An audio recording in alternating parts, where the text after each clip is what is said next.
They say that when Lennon came to Bermuda, he rode in on the back of a tempest.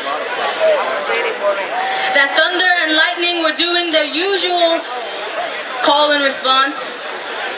And that Trident, I guess he must have been having bad dreams or wet ones, because they say that the waves were so high, there were more sky than sea. And that may all be myth or hyperbole, but that's how the hero's story normally begins. It's how the whole darkness and dawn cliche became cliche. They say Lennon came with writer's block and left, seeing double fantasies. But before I get into the thick of this, I'm gonna have to admit that I don't know how to write a Lennon tribute. You see, I had it in my mind that I was gonna write this brilliant and blazing poem, and you were all gonna leave here so inspired. You see, I had it in my mind that I was gonna be more than squire and scribe. I was gonna do more than describe the hue of sunsets. I was gonna hold you all so bone close to the truth of our connectedness. But the truth is, I don't know how to write a Lennon poem.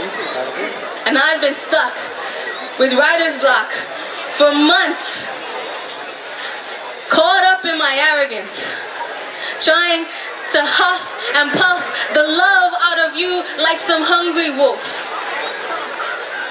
So I woke up this morning, yesterday, and I wrote with the sunrise, and I was relieved to remember that Lennon was no saint. He was known for his drinking and toking. He favored one son and fell in love with a woman who was not his wife. He was an asshole and an activist. And let's face it, he was weird.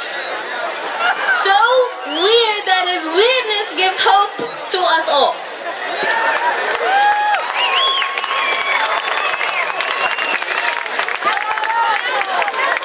He knew filthy rich and filthy poor. And he had the balls to say that woman is the slave to the slave. John Lennon consistently put patriarchy and prejudice on trial. So in honor of his brave heart and journey here, I'm gonna admit something else. I don't know if love is enough. I've only just figured out how to wake up every day naked on the limb of love and stay there even when being vulnerable sucks.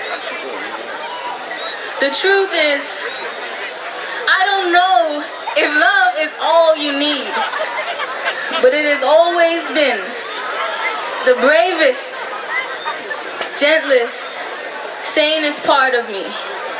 So I raise my heart in tribute, because there is no formula for a great poem. There is only courage and honesty. And there is no way out of writer's block. There is only the tempest and the shore. And whether by fate or luck, in 1980, John Lennon came here on this rock to get unstuck. And I'm not trying to raise a flag to the nation of us. I'm raising a glass to the notion of us. To this speck in the Atlantic. To this rock that's not even big enough to be a dot on an atlas. Because we've got millions of muses laced in every flower's bloom. And our oceans are the fountain of youth. Have you ever driven past flats and seen every car and bike on the road crawling at the speed limit with every head turned west? We've got sunsets that stop traffic.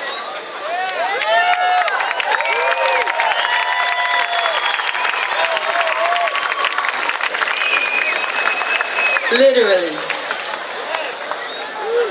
You see, there is something here that plants, sows, reaps the seed of slow in us. And I'm aware that like everywhere else, everything here is not sunshine and peaches. But I celebrate it all. From Johnny Barnes' I love yous to Keith's constant request for coffee. From the boys on the corner of Court and Elliott to the suits and wigs on Church and Parliament. From the homosexuals to the heterosexuals and everyone in between.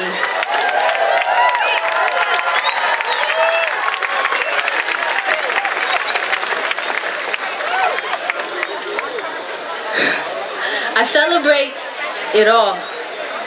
From the freesias and loquat juice to the stench of mangrove roots. I celebrate us because I'm not human without you. And I think if John was here, he would celebrate us too.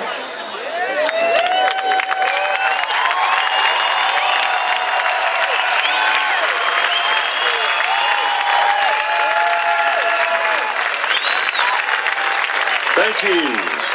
Tiffany Paynter, ladies and gentlemen.